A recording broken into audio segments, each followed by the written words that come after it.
Ben, thank you. And thank you, Instagram. Thank you, TikTok, for joining us. It is now 12 o'clock. What I was going to say is let's invite all the event promoters too. Okay. Because it is 6 to 10. It's before any of the major events start. At the very least, they can show up late while their people continue setting up. Yeah. But let's invite them. Yeah. Help give me a list of people because you have more contacts than I do. Contact information. I will. We'll do that. So today's question, are we ready for today's question? Today's question is, what would living true to yourself look and feel like? So as has happened for the last 6 days, Mama did a little bit of research to sort of prime the pump for the conversation. And sure enough, I found some interesting things out there. I have a list of more involved things, but I have a short list to start with. In general, what I might say for me, I have struggled with living true to myself. I don't think I'm unusual. I am going to break this down a little bit on gender lines. For me as a woman, I know I came up, and from the culture, I'm half Italian. My family, all of my family was Roman Catholic, and there's a sense that women particularly put themselves aside for others. Right? Living authentically or living true to myself is not the primary value where I came from. Where I came from is your value is in service to your family, in service to your community, in service to your faith and your church. And in fact, there's a value put on, like the stoicism involved with putting your needs aside for the benefit of those around you and those you love, and those things that you believe in and organizations you belong to. I don't say that men don't have that too, but I can only speak for being a woman because that's what that's how the universe chose for me to go through this life this time. How about you? I agree. Next? No, I'm kidding. No, I think. I mean, how was living true to yourself valued coming up for you? Is there a? Oh, here we go. Yeah. State the question again. So coming up in terms of the value system you were raised with, what was living true to yourself? How was that valued against living for other people, or having the value that said supporting or caring for others had a greater value than living true to yourself? Well, I think it's the social markers that were markers of success, of a life well lived. What you owned, what you did, shit like that. Yeah. And unlearning that success isn't determined from the outside, but it's determined from the inside. And it's not an easy transition, because even though we work for ourselves, just the other day I was talking about feeling guilty if I wasn't doing something between Monday through Friday, 9 to 5. Right. And there came a point of reflection on that. It's like, well, what do I really believe is happening? Where is the value in that? And that's where part of, I guess, true to self comes in. Right, so it doesn't poke a hole. No, put that in here so it doesn't poke a hole through the paper. Okay. Because I've tried that before.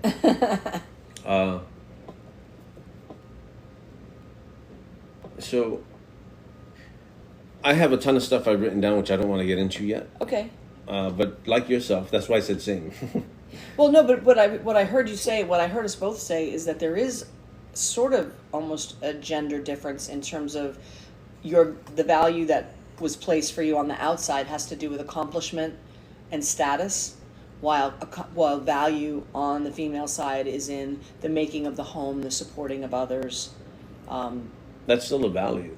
It an is accomplishment. It's just absolutely as a woman, you're expected to be a mother, right? The caretaker, and you're expected to be a breadwinner and a supporter that way. And I think there's nothing wrong with that if you consciously work through that and then choose it for And if you yourself. choose that, yeah. And if it is work aligned through with it your and own- then choose it. Work through it and then choose it. If it aligns with what are your honest values. Because there was that thing that happened at the commencement or that graduation speech around the football player who was speaking at a Catholic school to women who were, it was a women's Catholic school. Right.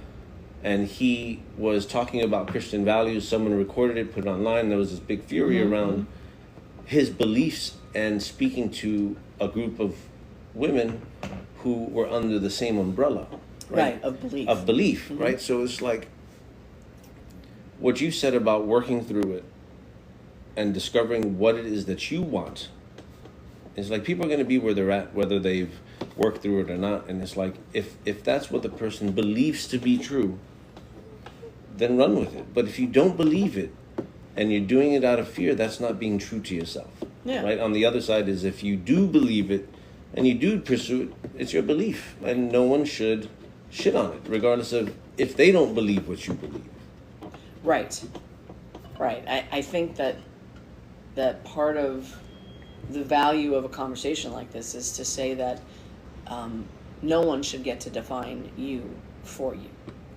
Yeah, and that's the hard part about true to yourself. Right. Right? It's like we were just talking about the censorship happening in the UK Right. because of freedom of speech. Regardless of offense or not, it's still a person's words. It's like to regulate someone is, you can't, like, morally in my eyes, you can't do that, regardless of if you agree with the person or not. So in that, living true to yourself, you have to, you will offend people. Right. And you have to be okay offending people, because people aren't going to believe what you believe in. Right. And they're going to cast stones at you because you're the opposite of what they believe. And that's both for the conservatives and the liberals, for example. Mm-hmm. You have the LGBT community that if you don't agree with them, they will fucking throw stones at you. Just like the conservatives. If you don't believe them and you don't speak like them, they will throw stones at you. It's like, those are your beliefs. Both of you. And as long as you're communicating with a sense of personal responsibility, because what we talked about was inciting violence, right? Yeah. As long as you're not encouraging others to engage in violent behavior in the name of your beliefs, then you have every right to speak to what you believe. Or you should, anyway. We have our leather brother Michael that says what about? That's right. He says, your rights end where my rights begin. Your feelings end. No, your rights. Your rights end. Right? So you have a right to smoke cigarettes, let's say, unless we're in a space where I can't breathe without having to be involved with your smoke. So your right to smoke ends where my right to breathe begins. Yeah. That's a very concrete example. But again, the same is true with these conversations and moral values and beliefs, right? Like your rights end. Like you have a right to believe anything. You have a right to believe in violence if you want to, but your right ends where my right to not live in violence begins. Mm-hmm. Right? Yeah. Have we missed anybody that we need to say hello to? Master Hurricane. Hi, Hi, Master Mr. Hurricane. Hurricane. Kushla's here. Hi, Kushla. This is like reading Rainbow. Oh, hold on. Part of living true to myself is showing up with boundaries and limits and being able to clearly communicate my own needs. Yes, Octavia, thank you. Let's see this. Fet is down. Yes, Fet Life is down. That's what I heard. For now, if it doesn't serve you what I'm about, then you're not my... Oh, hold on one second. Partners and friends, etc. It's hard to step out of that space and living your own life. For me now, if it doesn't serve you what I'm about, then you're not my people. I'll hold the door. Yes. Yes. Reminds me of a very funny story of my friend's little boy. So, living true to yourself. Where were we on? So the first thing is one of the first. I looked up what does it mean to live true to yourself? What would that look like? What would that mean? And the first thing that came up is taking an honest look at what's working in your life and what isn't. Where are you compromising your own vitality and well-being to do what others expect of you? I would also say, where are you bartering your time for a return? Like, for example, investing into connections that are mutually beneficial, but at the end of the day are still taxing. Like, or transactional, or Transactional. yeah.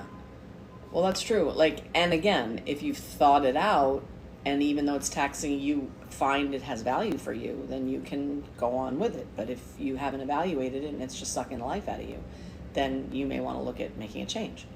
Yeah. Yeah, exactly. Oh, thanks, Kat. Oops. I'm not sure what the ow is for, but what are the things that truly inspire and excite you? And what prevents you from manifesting more of them? That feels like me being called out, right? I spend a lot of time doing things that need to be done. I spend a lot of time doing things, not that others want me to do, but things that I believe need to be done. Like we talked about spending your time wisely yesterday, and that thing about building in time to take care of yourself, building in time to do the things that you want to do. Part of my living true to myself, I would be a little bit closer to that if I gave myself more permission to spend time doing things that I enjoy doing, right? Or to spend time doing things that I want to learn about. I have a list of things in my mind that I'm just like, I put them off. Like, yeah, I'll get to that later when X, Y, and Z is done, when this, and this is done. But the truth is like there's only 24 hours in a day and 7 days in a week. And it is kind of the pressure of working for myself that I feel like I should always be doing something, but I'm never going to enjoy myself. I'm never going to learn new things for myself if I don't carve the time out. So what that also makes me think about is when are you compromising your own vitality and well-being to do what others expect of you? In the BDSM context, that's people taking roles that are put onto them versus roles that they want to encompass. Being the dom because you're expected to be the dom, or being the sub because you're expected to be the sub, versus actually speaking up for yourself and asking, is this what I want, or is this what I want right now? Is this how I feel right now? I think the biggest part of all of this is talking to yourself, right? Like I think a lot of us, like I can't answer those questions if I haven't asked them of myself. If I don't sit with myself and ask myself a few things, I can just, oh, thank you for the thumbs up, whoever gave me that. I just run on autopilot, right? I can run on auto, and that's what I was just saying about myself. Like the part about doing what others want me to do, I don't do what I need because of what I think I need to do. I don't even need other people to like impose upon me to have me do things. I impose upon myself to do the things that I think I need to do at the expense of some of the things I might like to do. Yeah. So some of my own issue is myself. For example, there was a person here on Friday night, which was a huge success. And all they did was rope bottom. And for the last X amount of years, and he finally learned how to tie, and he was like, oh my God, this is so enjoyable. Like, if I would have pursued it, I would have found out. But, right. No, but the role expectation was what kept him in that space and didn't allow him to open those doors until he was in a space where it was like, come pick up rope. Yeah. Come join us, right? Right. And it opened the door for him. And that'd be, just for the record, our philosophy in general and the way we teach and the way we practice any BDSM is that everyone should do everything, right? You don't have to be dominant, be a dominant or be a top, but you have to practice topping and bottoming, right? Because even to be better at the other, you need to have experience with the one, right? So we are advocates of practice all of it. Yeah, at the very least, if you're the bottom, you get to advocate for yourself if the person doesn't know what they're doing, because now you're aware. You're not at the mercy of their knowledge, and it gives you more agency. Yes. In your engagements with people. My cups always end so fast. Do you need to go get more? I will. Okay.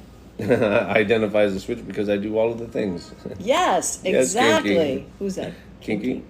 Awesome. So yeah, there's a couple ways to talk about taking an honest look of, is this where I'm at today? Yeah. Because some of that might have been where I was 10 years ago. But have I stopped to look at, is it where I want to be today? I think a lot of us run on autopilot from when we were at an earlier point in time. A lot of times, too, when there's pivot moments, You know, like if you're married for a certain time and you get divorced, the period of a divorce, you know, makes you evaluate some things, and you make some changes for yourself, or you know, you break out a little bit. But maybe it's been 10 years since that divorce. Have you thought about where you are now? Have you thought about what might be different for you now, 10 years post your last pivot? Yeah, exactly. Hi, Chant. Let me ask you, are you submissive to, do you want to be submissive to a person, or do you say you're a submissive person in general? Because it's like submission doesn't have, it's not necessarily a switch to everyone. Like I would ask, are you a person who walks into a room and immediately turns over your time, your body and your resources because of the desire to be submissive? Or is it that you want to experience submission with someone who can lead? That's a huge distinction. It's a big difference. Right. It's a big difference. That's the person who comes into a party and goes, "Mistress, mistress, will you flog me?" And you don't know me from Adam because you're just looking to have a certain kind of an experience. Versus looking to engage with a person that you get to know. And it's like everyone has, you have a dominant side to yourself as well. But it's something that has to be processed, talked about. And oftentimes, the people that seek submission are just seeking structure. And it's not about power exchange, it's about safety and the structure that someone could provide, and so you don't have to worry about what to do next. But anyway, let's get back to the truth. Okay. I also do all the things. Being a switch is rewarding, but there can also be a lot of expectation around it, especially if you show up more bottom leaning at an event and then show up as a top. Absolutely, Octavia. Yep. Like for me, I can't bottom and then top. Learned that the hard way last Friday or last Saturday. Yeah, it was. I had a dance on my card that I was going to top, and then we had a little bit of time, and Joshua said, "Hey, why don't I tie you? Hey, I haven't been tied in a while." And something about getting that rope right on me, I went right into subspace. I didn't expect it, and then I couldn't come out of it enough to like be a competent top or even a safe top. So we all at the end of that night, we all agreed, all the switches in the room agreed that we would set up our dance cards so we would top first and bottom second, because everyone said the same thing. In fact, the person I was supposed to top also wanted to top. And then I said, "Well, why don't you do that?" He's like, "Yeah, because I don't want to end up like you." It was pretty funny. Yeah, awesome. I see you, Chant Frog. I see you. It's but it's the language is very, very, very important. Very important when it comes to this, especially communicating from a place of power. Because again, you're not a submissive until you choose to be someone submissive. Because there's also, like when I walk into a place that I'm visiting, I turn submissive in the sense of service. I'll pick up the plates, I'll throw the trash away, I'll make sure that how can I help, right? That's a form of submission on a social level. Well, like that time that you were doing all that, and the couple from out of town. They were like, "So what's your name?" I go, "Master Joshua." They said, "Come again?"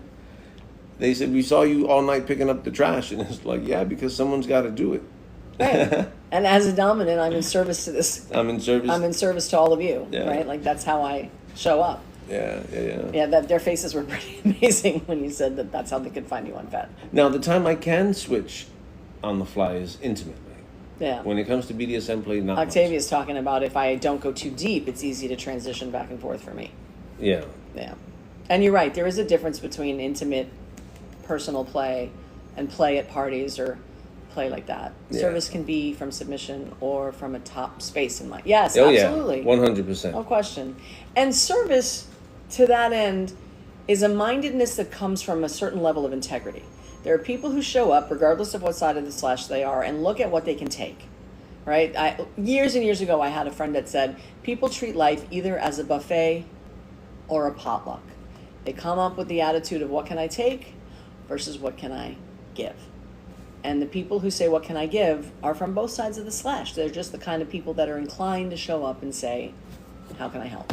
And it's like, and that's part of myself. That's part of me being true to myself. Yeah. It's like the desire to be useful in a space. And it's about what can I do? Right. Right. And it's not about at anyone's beck and call. It's like, I want to, I'm here to, as a potluck. Right, you're here to bring something, to contribute. Yeah. Right? And I was thinking too, like what I was saying at the beginning about what I come from culturally in terms of having to, my value being in what I can take care of people and et cetera, et cetera.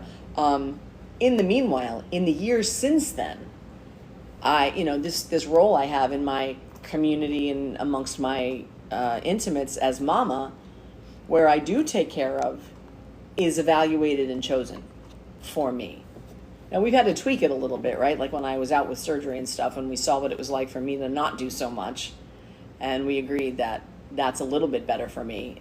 Just because I can doesn't always mean I should.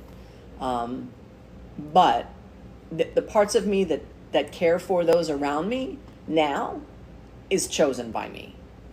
Yeah. Right? It's not out of a sense of duty or obligation just because, or a sense of codependency, which is how it was in my early adult life. Yeah. Awesome. There, I'm with you, Frog. I'm with you, absolutely. I have the natural inclination to help because it makes me feel good. Absolutely. Right, exactly. Absolutely. What was it that Evie says? And it's a quote she's got from somewhere else. Altruism is truly selfish. Yeah, no, absolutely, yeah. Let's see. All right, so you don't need to hide your true feelings and thoughts. This is coming back to being true to yourself. Yeah. Right, and that's a hard. It makes it sound like that's a light switch, right? You don't need to. How about you don't need to manage your true thoughts and feelings? Meaning, giving information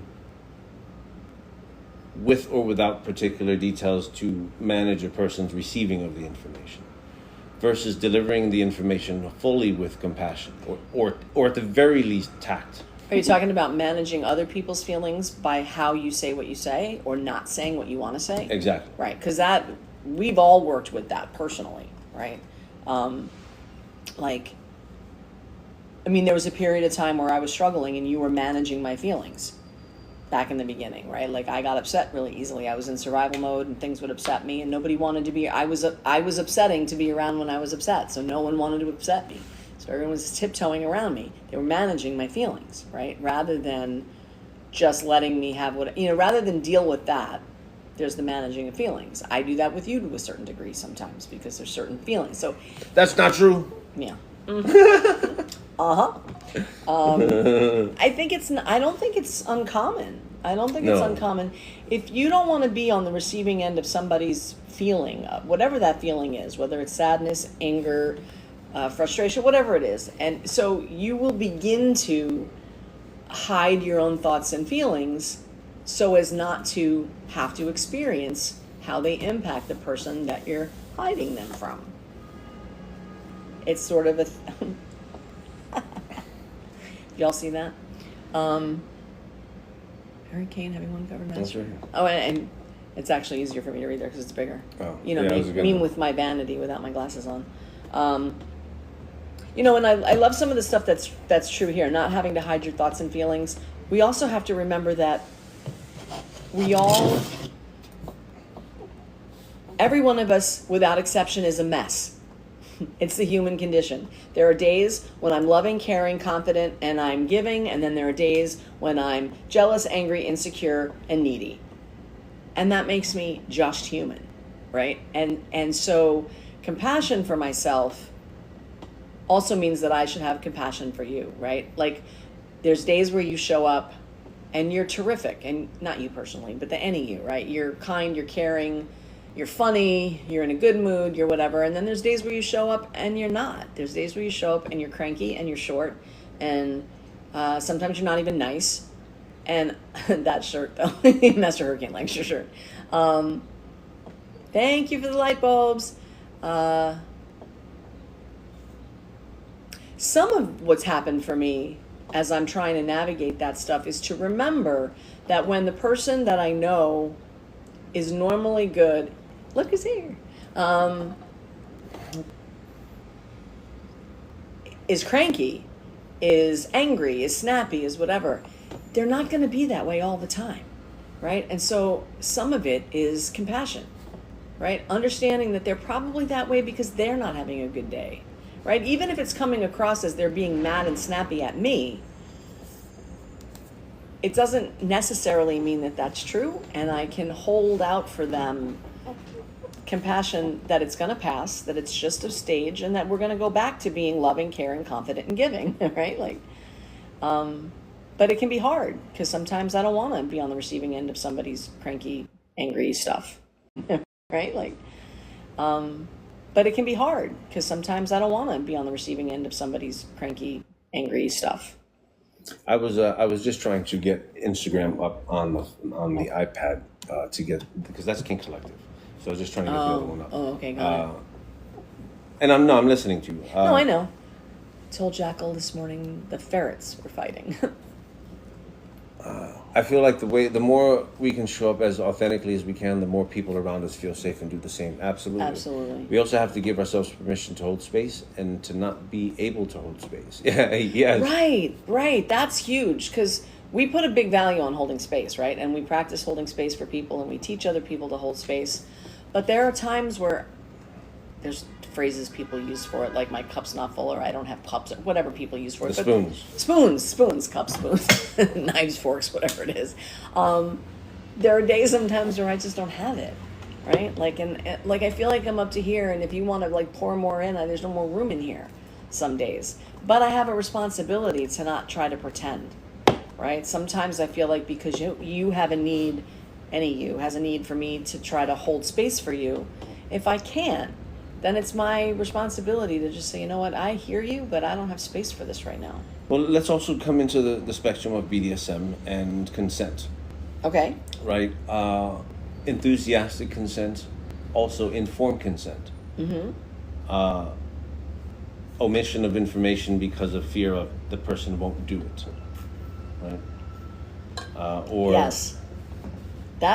That leads to nothing but messiness. Right? So it's like nothing but messiness. Now, again, not to say that this is a switch that you just turn on, but it's like doing the work so that you can find the permission to share your thoughts and feelings as much without filter as possible. Practice.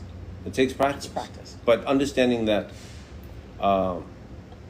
that's a necessity for yourself, because by hiding your true thoughts and feelings, you are losing the ability to experience life as you want to. The whole point of this question, right? Living true to yourself. If you're not speaking up, you're doing yourself a disservice, and no one else is doing it to you. Right. But it also shortchanges the experience of joy and the value you can get out of being in the lifestyle, right? If we're carrying over our inability to be true to ourselves into our kink and into our interactions, then we're shortchanging that part of our lives as well. I mean, you're also opening the door to shame and having to work through a lot of shame, through the admission of your true thoughts and feelings, right? The things that you don't want to share because of X, right? And and when we've been shamed in the past, especially, most of us are aware of being kinky long before we're able to say anything about it or seek community or put words to it, right? And if people from the outside, family, origin, friends, whatever, who are not part of the lifestyle have gotten wind of it, like if we've ever expressed some of that to someone and then we've been shamed or we've been treated like, what's wrong with you? That's so weird. It can be harder to want to learn to communicate. Like, because shaming trains you to not speak. Shaming trains you to feel bad about yourself and to feel like it's not okay to talk about whatever it is that's true for you. Octavia, man, you're nailing it. A no or a safe word may not be a rejection. It's recognition that it's not for me right now. Yes. Yeah, we say that all the time. Also remembering you're not responsible for the other person's reaction. Beautiful. Right. I had to relearn that my safe word was okay. Yeah. Yeah. I'm curious, how many folks on TikTok and Instagram feel that way, that having to relearn your relationship with safe words? Well, I mean, how many, particularly on the right side of the slash, have had to be walked through the idea that a safe word is necessary and important to be able to use, right? There's that whole thing that runs through the whole submissive world that says that, like, I'm the biggest, baddest submissive because I won't safe word. And that's not safe. I tell people about a time here in New York where people were doing competitive bottoming. Like, who can take the most? Who could take the most? Yeah. And I tell people, it was all traumatized people who would just check out. Right. And they would see who carcass could take the most punishment. Yeah. Master Hurricane, that's right. And rejection, that goes with shame. Absolutely. Octavia says, also make sure those who bottom for me know my safe word is a top. Yes. People don't take into account the fact that tops and dominants have the right to end scenes also. They can call red too.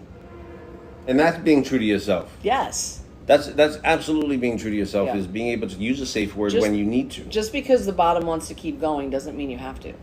Or that you even should. And that comes to number 3. Put on your own oxygen mask first. Safe word. Yes. Yeah. It's hard when you have to relearn as a D-type to call scenes and safe words in general. Yeah. It's hard, period. If it was easy, everybody would be doing it. But yeah, put on your own oxygen mask first. Mm-hmm. And that's true. The greatest gift you can give another is the example of your own life working. Right? Yes, that's awesome. Yeah. Because that's what I tell people, especially when it comes down to leather, is just do it. And it's not, you don't have to go out there and talk about it. You don't have to go and scream it from the buildings. Just walk it, and people will see the power of your living in your truth. Mm-hmm. That they will want to know, what is this person doing? Right. You're attractive to people. Ariel, yes, you're not the only person that was conditioned to believe that safe words were signs of weakness. I think that's what Josh was just talking about too in that period of time that went by, that like who was the biggest, baddest bottom in that period of time was also this philosophy that safe words were a sign of weakness. Ariel, you had to have seen that stuff, man. That's back from about a decade ago. Yeah. That's right. Tops can safe word for any reason. Anybody can safe word for any reason of any time. And for yes, after caring partners, I learned differently, and what a relief, right, to learn that you can. Not only can you safe word, you absolutely. I won't, as a top, I won't play with you if you won't safe word. If I get the sense that you're like skirting around a safe word that you ought to be saying, I'm done. I did that once with a session that I was in. I got the sense that the bottom wouldn't safe word. Instead, they wanted to whimper and sort of manipulate things to be differently. But I called that out. I'm like, if you won't safe word, I'm leaving now, because you're not safe for me to play with. And because I could hurt you if you won't know your own boundaries, then you put me in the position of someone who could do damage to you, and that's a responsibility I'm not willing to take. Yeah, because that's true. If you're not allowed to safe word, you're like, I'm out. That you can safe word by way of walking away. Some tops say to use it, but only when it isn't with them. Yeah, well, that's true. So, I'm almost done. Yeah, no worries. The next thing here is dancing to the beat of your own drum, which is another way of saying you don't have to conform. There's always there's pressure to conform, not only in the rest of society, but as Ariel was just saying, there's pressures to conform inside the lifestyle, right? Pressures to conform by, a real bottom won't safe word, and these kinds of pressures, right? Dance to the beat of your own drum.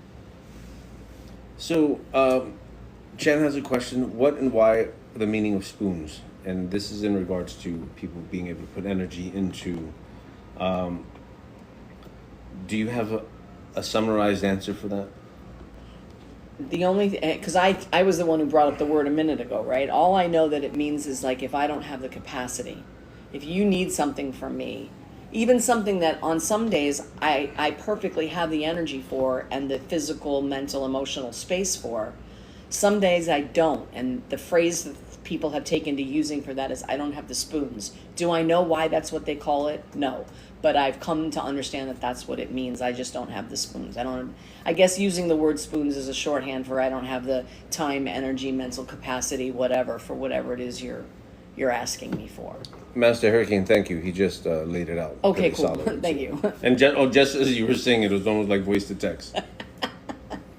Yes, absolutely, Emo. Please, let's see.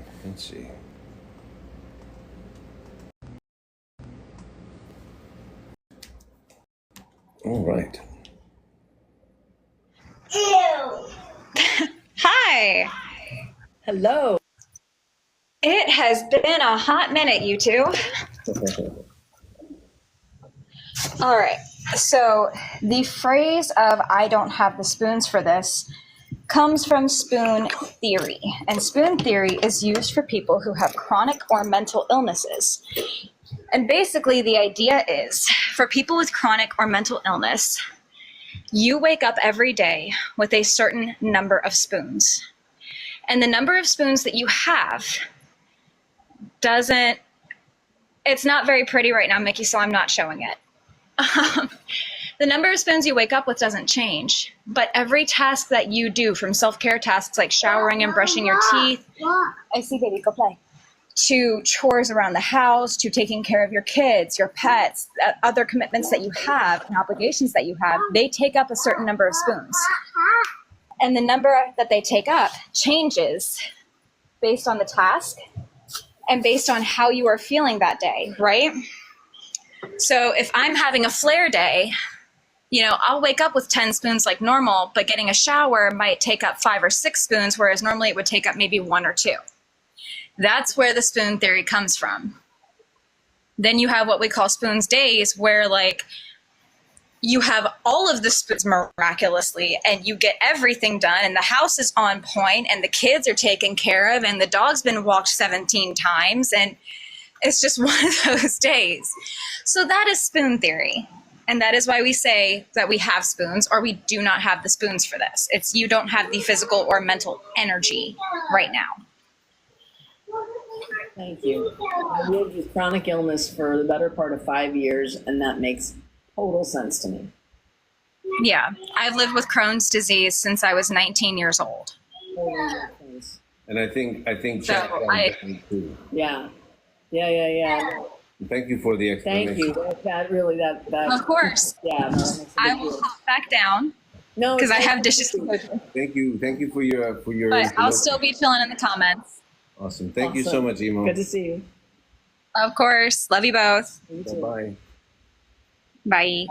Yeah, no, that's fair. Like literally, like I'd get to a certain point in the day and be all out of spoons, even if that meant in the middle of Times Square having to sit on the sidewalk because I just didn't have it in me to keep moving. That would be out of spoons. I get that phrase now. You can see that. Yeah, I like. Yeah. No, that's such a good way of putting it because I didn't have ways of communicating why some days I could get stuff done and why some days I just couldn't. And I pushed myself because I didn't want to be, out of spoons. Because the me that I know before the chronic pain had way more spoons and could get through a day and get a lot done. And in the last 5 years, my ability to do that would wax and wane. And on the days where I didn't have it, I felt bad about myself and I felt like I wasn't contributing and I felt like I wasn't pulling my weight and I just felt bad a lot. So that's a big deal to have. That's really a helpful thing to explain to people who have chronic or mental illness. Thank you. That means a lot. I like when you get that type of clarity of information to explain things. Yeah. So we're on number 4? Yeah, we're dancing to the beat of our own drum. And that's hard. Yeah. Right, because I hate the cliche phrases that everyone uses. Just be your authentic self. Well, here's a bunch of stuff about it, right? What do you want, right? If you don't look at it, if you don't look at what you want and you don't give yourself permission, it says in this thing, like you wake up 30 years later and say, what happened? Where did my life go? Right? It's okay. And I think it's important. Some of the questions here is, what do I really want? Do I want to live in a big house with a swimming pool? Or do I want to live in the middle? Do I want to live in a yurt in the middle of a field, right? Do I want a vibrant social life? Or am I more do I want more solitude and contemplation, right? Just because other people value X, Y, and Z doesn't mean that you have to. So let me put this out there. No one is born with fucking true authenticity. No one comes out the womb, survives childhood, and says, I know myself. No one says that, though, right? So it's like, but then, well, what's the point of life? And this is how, true to myself, getting to the dance to beat of your own drum is, as I've experienced, as I see it, and I like to use the video game, you start off at level 100, and you get knocked down, and you come down into your little infant self, and you start at level 1, and then you have to learn all this shit, and it's like all influenced by the things around you, and it only builds over time. But what's happening is you're discovering life through adventure. You're uncovering yourself, your abilities, your strengths and weaknesses. You're learning this stuff about you. It's not like you know this stuff already, right? And then it's like you develop and you create things around you. If it's everything that we do is we're creating, we're doing it, right? So I do think there's a certain degree of uncovering. Yeah. Because there are some things that are just innately true. Like I live in this, in my circle of intimates, most everybody is extroverted. When COVID came down, everybody was devastated. I'm not so extroverted. I was secretly thrilled at the beginning of COVID, but I couldn't admit it because everyone around me was really struggling because they couldn't be around people and they had to be, the isolation was like magic for me. I needed it. And we had been living such an extroverted, people-filled life. And that's just part of who I am. I didn't put that on. I didn't decide that. That's just an innate part of me. I'm a very skilled extrovert. But inside of me, I need time to recharge. I need time to be myself. Yeah, Sixer, I'd give anything for a good long walk. Listen, New York was a much different place. Yeah, 4 years ago. like 18 months into it, I was ready, for it to move along. But for months, I was like, oh, thank God, like I don't have to entertain people. I don't, Yep. So Yeah. it's like that's, you have to discover your drum.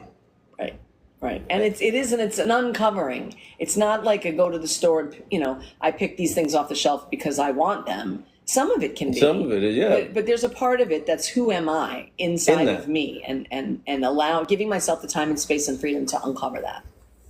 Yeah. Yeah.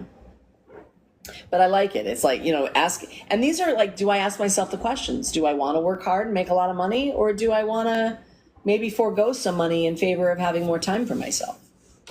I've said before, and be and show up as your favorite version of yourself. I like that. And give yourself permission to grow and not box yourself into the version you are right now. Right. That was the thing I was saying about how you came out 10 years ago. Have you taken time to evaluate how you are now? It's okay if it changes. Yeah. I'd give anything. It has to change, right? I mean, I don't want to be whoever I was 10 years ago. I hope I'm different. What is your authentic self, and how many times does it change on a regular basis? Yeah. We are shaped by the environment on some levels. Right. Well, I think the nature nurture thing is real, right? Some of the things were shaped by our environment, and some of the things, one of the most helpful things a therapist helped me with once was I have one sister, and we, nobody survives childhood, right? I had one of those childhoods. And when I finally got to therapy in my early 30s, I was trying to work through some of the fallout of my childhood. And I would compare myself to how other people made it through their childhoods. And usually I didn't compare myself favorably. I thought I could have or should have done differently or better. And she pointed out to me, and it took her a while to get it through my head, which was, put 10 people in the same environment, the exact same environment. They will come through it in 10 different ways, because how we get through our environment is influenced by who we are, what we're with when we were born. So just because I didn't deal with some things well didn't mean that it was a reflection on myself being a bad, unworthy person. It was simply that by my nature, this aspect of my childhood impacted me more deeply. This impact of my childhood was harder for me to get through just because of who I am, like how the universe made me. And it's not a judgment issue, right? It's like the RPG thing that I was talking about, the video game. You start off as a class of person, right? And you have skill sets and you have weaknesses, and it's like you're discovering this stuff through. You just said something that made me think about that. Listen, I was a mage in World of Warcraft, and by its nature, I had certain skills and talents and abilities, and others that I didn't. And what the therapist helped me to understand was you're born a certain character, which means innately you have skills, high points, weaknesses, things, but it's not because I didn't try hard enough. I went through all of my childhood and early adulthood believing that the places where I was challenged, the places where I felt like I had failed, the places where I wasn't, all of these things of being true to yourself was because I didn't try hard enough. Try hard enough how? Like I just could have, if I had, done more, if I was stronger, if I was more resilient, if I was smarter, if I'd have been better. It wouldn't have hurt me so much. I wouldn't have come out with as much baggage as I did. Like a better person than me would have gone through it more successfully. That the way I went through, the places where I came out of my childhood and early adulthood, not unscathed, right, was a reflection on my value as a person and my abilities, and that I could have. And her point is you couldn't have done anything differently because it's who you were, and it's okay, right? It's okay that you are who you are, like warts and all, like weaknesses and all. And I don't know if I'm really communicating it as clearly as it was the day the light bulb went off for me in my head, but I got to take myself off of a very big hook that day. I was able to put down the self-flagellation, the beating up of myself, and I still beat myself up. Like I've given up on the idea that like I will push off this mortal coil having conquered that one. My hope is that I do it less. So let's go to number 5, and I think that's where you're tapping on. Live more from your heart and less from your head. Listen, when I got sober, how I had been came to me by way of visions and analogies, right? So this idea of living in my head, right? What I realized I had done, yes, another one. That's for you, Hurricane. Yes. What I realized I had done is at a very early time in my life, my feelings were not safe. Being in my body wasn't safe for me. So what I did was metaphorically, I climbed up into my head. And have you ever seen the doors of submarines? Those doors that like close with those big things, they go clank and they're watertight. Climbed up into my head, pulled that door up underneath me and shut it. And I literally lived from the neck up.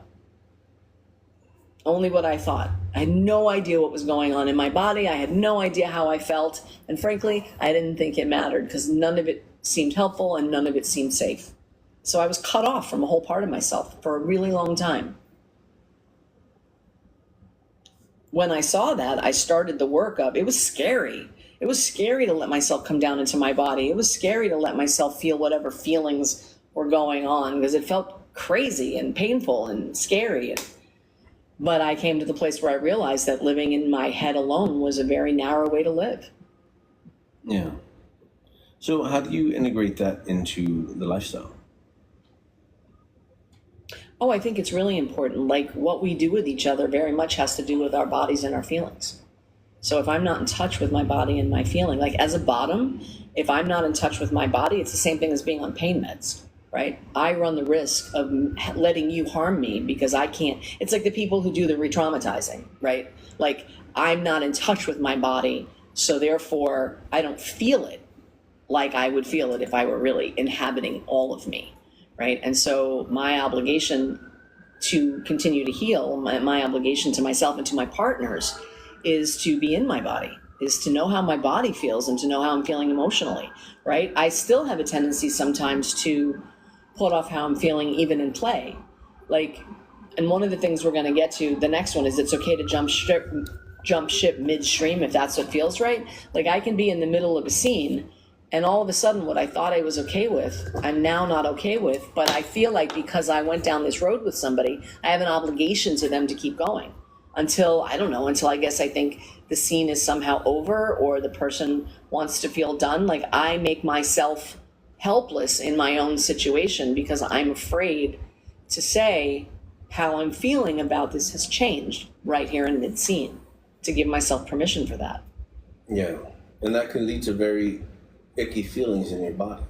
Yeah. At the very least. Or ejecting myself from my body, right? Yeah. You know, I used to do things. I used to engage in behavior that I was ashamed of when I drank, and the way I dealt with some of that was to check out. Literally, like my spirit would like leave my body. I would be somewhere over here, and whenever I was done doing the stuff that I had no business doing, I'd slam back down into my body. And the way I became aware of that is when it happened, a tear would come out my eye, and that's how I would know I was back in my body. I wasn't so conscious of that during that period of time, but when I stopped drinking and began to do things, you know, to be sober and recover, my commitment to myself was to not let myself leave my body anymore, which is why I'm really in tune with people who are traumatized and want to do that in play. Mm-hmm. I can tell when somebody's doing that in play, and I'm like, no, not with me. Like, I won't participate in that with you. Mm-hmm. I will not let yourself re-traumatize yourself, or I will not let yourself disassociate. That's a dissociation, right? It's like, I don't think it's healthy. I don't believe in it. And so you won't do it on my watch. Yeah. And that's from firsthand experience. That's not because I have judgment about it. It's because for my experience, it wasn't healthy for me. It wasn't good for me. So another part of this is it's okay to change, to not be the person in which you were. Right. To jump ship midstream means I used to be into this, and now I'm no longer into this. Mm-hmm. And not take it as a failure. Yeah. Right? Because that's the other thing is, if I don't complete something, that means I failed it. It's like, no, you didn't fail it. Maybe you put it on pause. Maybe you just got the tools that you needed from it and you put it down and kept going. Like, who here has bought 2 things, and the second time you bought it was only for a piece that you needed because the first one broke, right? It's like, remember we had the mop thing and we just got the mop. The whole set just for the mop because it was so... Right, because we couldn't figure out a way. So it wasn't a failure of, like, it just... We took what we needed and we kept didn't moving. we have that basket up on the closet for, like, 2 years? Yeah. Or another thing.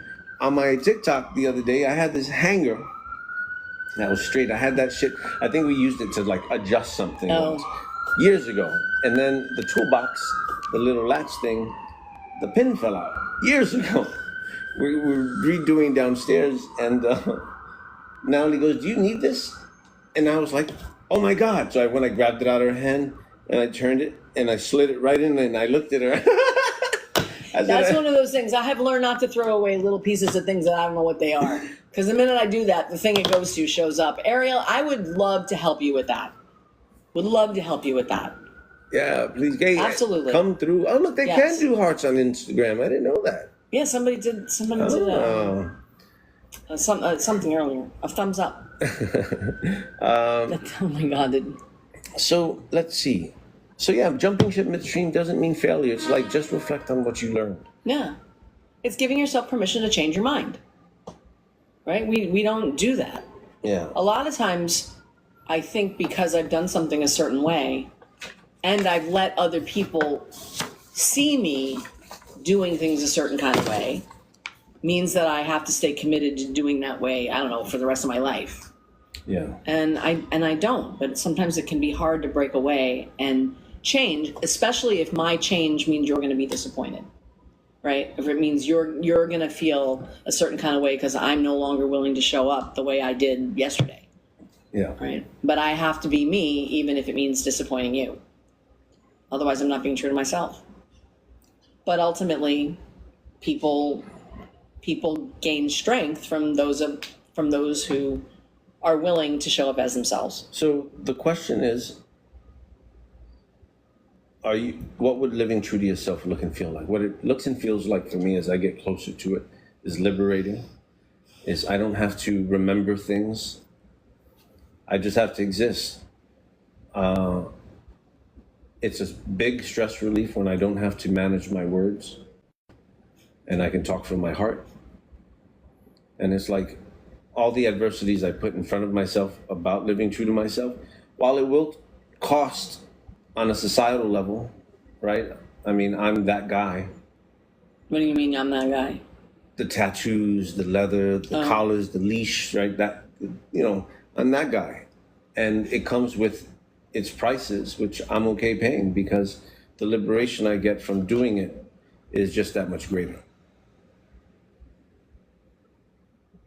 How about for you, as you? I think that where I'm stuck is in, I don't speak my truth when I'm afraid of how I'm going to be received. When I feel like I'm going to be on the receiving end of something I don't want to experience, I still reflexively, because it's like my experience is that if I don't say anything, I won't have to risk anything. I won't have to experience anything that I don't want to feel, right? And so rather than run that risk, rather than say I'm worth more, I'm worth risking that experience, right? And it's tough though. It's a tough road for me. I feel like getting to the other side of that, conquering that, would bring me the kind of peace that I keep looking for. Right? One of the things I desperately seek is peace inside myself. And some of where I don't get that is in this process I'm talking about. That I don't feel free to just speak. And sometimes I need to think about my words, right? Like, and I've grown, the whole way I grew up, I kept being told, think before you speak, right? You don't think before you open your mouth. And I don't know if that was like bad training on my part, because I was just the precocious kid that said things people didn't want to hear. But I internalized it as, I probably can't safely say the first thing that comes to my mind. So some of it is a balancing act. I think at this point, I'm still erring on the side of not being myself, not being true to myself, for fear that I'm going to be hurtful for someone, or for fear that I'll be seen a certain kind of way, or that somebody will be mad at me, or I'll be on the receiving end of something I don't want to feel or experience.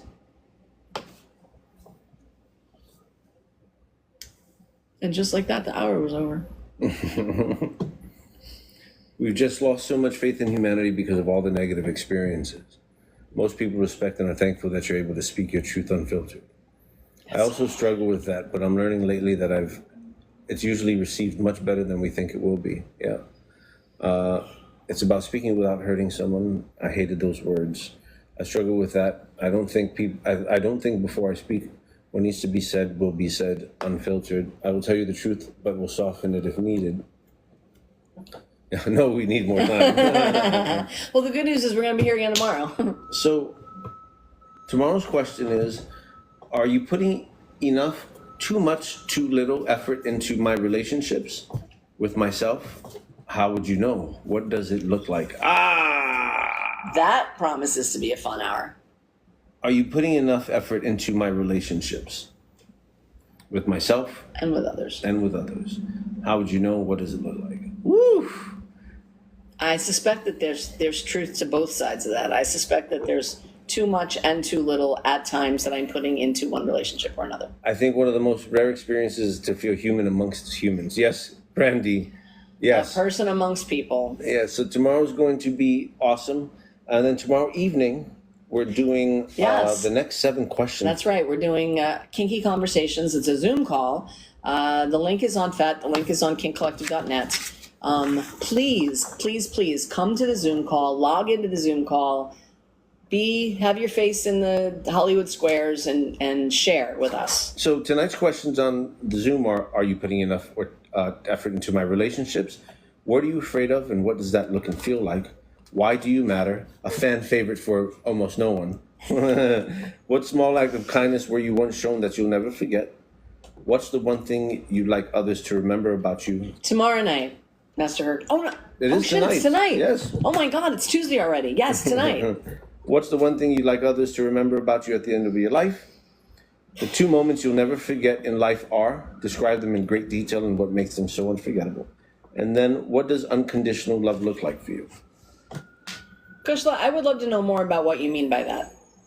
Tomorrow, I'll come if someone else from a certain house isn't. If you want to reach out, DM us, and I just would like to know more about what that means. Please do. Yeah. And because we value safety more than anything. Everything that we do is geared towards an enhanced sense of safety.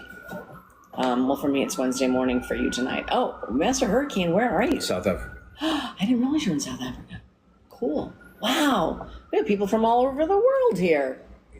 All right, folks. All right. Instagram, thank you guys. I'm going to save this. I'll be sharing it under today's question.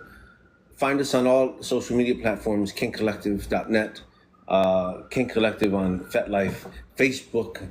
TikTok is QINK, right? Yeah. Master Joshua, you can find, We're going to get Kink Collective on here. We should actually be doing this on 2 screens. Okay.